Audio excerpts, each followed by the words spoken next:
The 10-minute drill. This is a big one. Covered by Universal Roof and Contracting. The difference is universal. On 1010XL. Let's go, let's go, let's go. Hit it. All right, sports concepts and rationalizations coming your way. We call it the 10-minute drill. Coming up on Friday, a special edition of Fireball Friday, ETN style. As in Speaking Travis. of this weekend, Dan. Yes. Sunday. Yeah. We have a huge AFC, NFC watch party. Yes, we do. At Gators Dockside, Bay Meadows. I think I'm going to make an appearance. As will I. Oh, I'm going to tune in. I'm going with the boy. Of course you are. You're going to shotgun some beers with him? We're going to shotgun some beers, eat some wings, and go boo Titans. All right. I like it. What time are you making your appearance? Like second half of the AFC game. Do they have, I don't mean to overstep my boundaries here, but I'm the media mogul. Do they have a table for me? They will. Okay. Like an exclusive table for you. Yes. It has a little, like a velvet rope around it. VIP. A little side says for Dan Hicken. Yeah, and then the VIP, if you pay extra, you can come over and talk to me. One single candle and your own private roll of paper towels. Yes. And assorted sauces. So I'm good? Have you you're good. Have you at least taken care of that? Dog. I got you covered. So yeah, if you want to join us, Googans. Yeah, where are we going? Gators Dockside, Bay Meadows. All right. We're VIPs? Sunday. VIPs. Well, I'll be there then. Yeah, I demand a table. Very important. Do we have our own table? Does it indicate that we are VIPs? Well, no, we don't have our own table. Dan has his own table. If he invites you, you can sit at his Dan, table. did you also institute that none of the Googans are allowed to talk to you during this event? Well, because I know you've done that in the past. As long as the velvet ropes are up, we're in good shape. Keep in mind, Dan's table is a small round table. They call it a two-topper. A two-topper. Not a lot of room. It's so funny because people.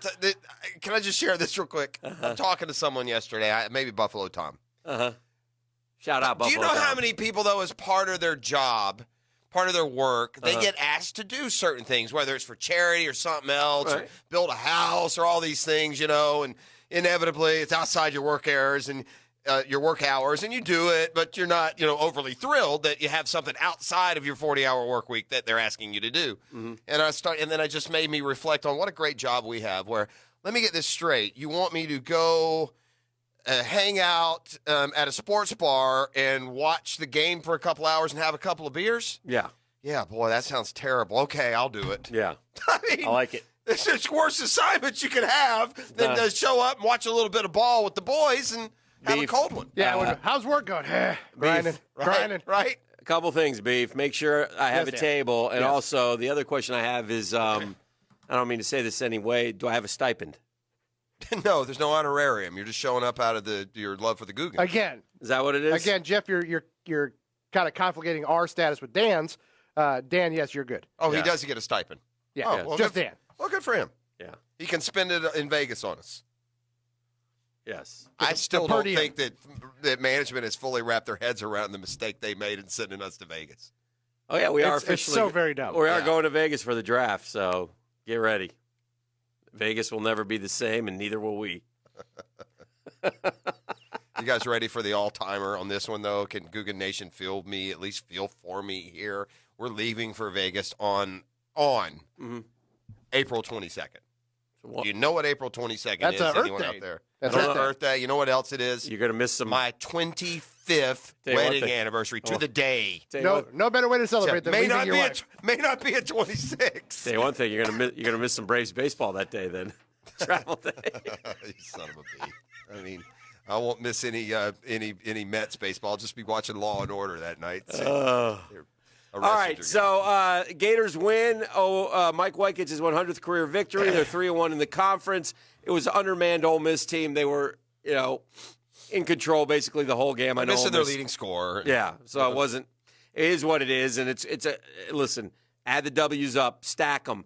But now it gets dicey, and they have Auburn Saturday. They have Auburn at LSU and then Baylor. They play the number 4 and number 2 teams in the next week. Well, great opportunity. Yeah, that's what it is. They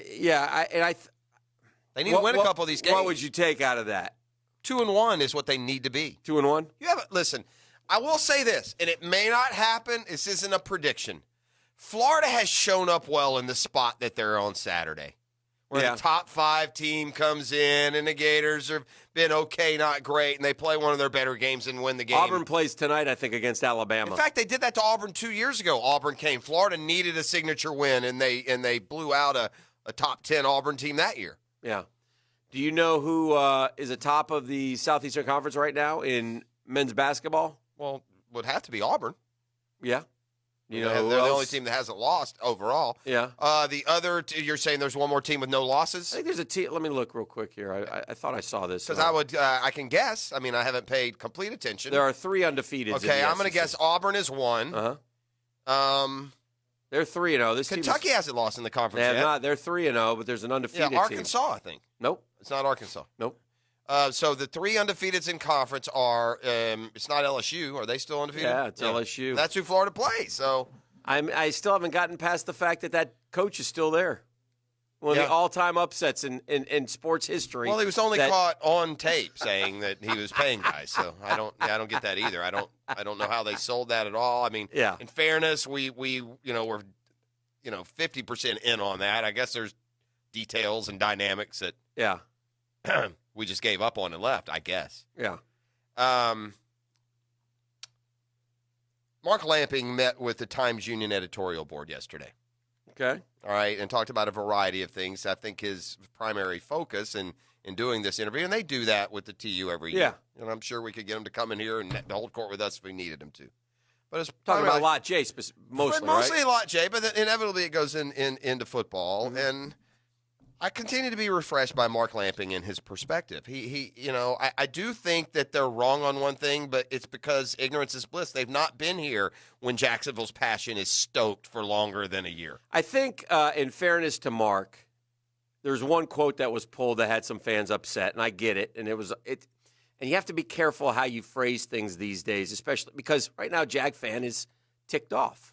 They're angry. They don't like any part of their worth being diminished when the football product has been so bad year in and year out. And they finally... That's understandable. Nor do I. I take umbrance with that, too. They finally threw up their hands after this season. And so now they've directed some of their angst, fairly so, towards ownership. Well, Mark's in charge of the business side, and the business side has been very good. And he's never been shy about saying, look, our product sucks. Right. We're terrible. Right. Fans wanted the coach and GM fired. That didn't happen. So they're still mad about that. I mean, he said these things yesterday. Right.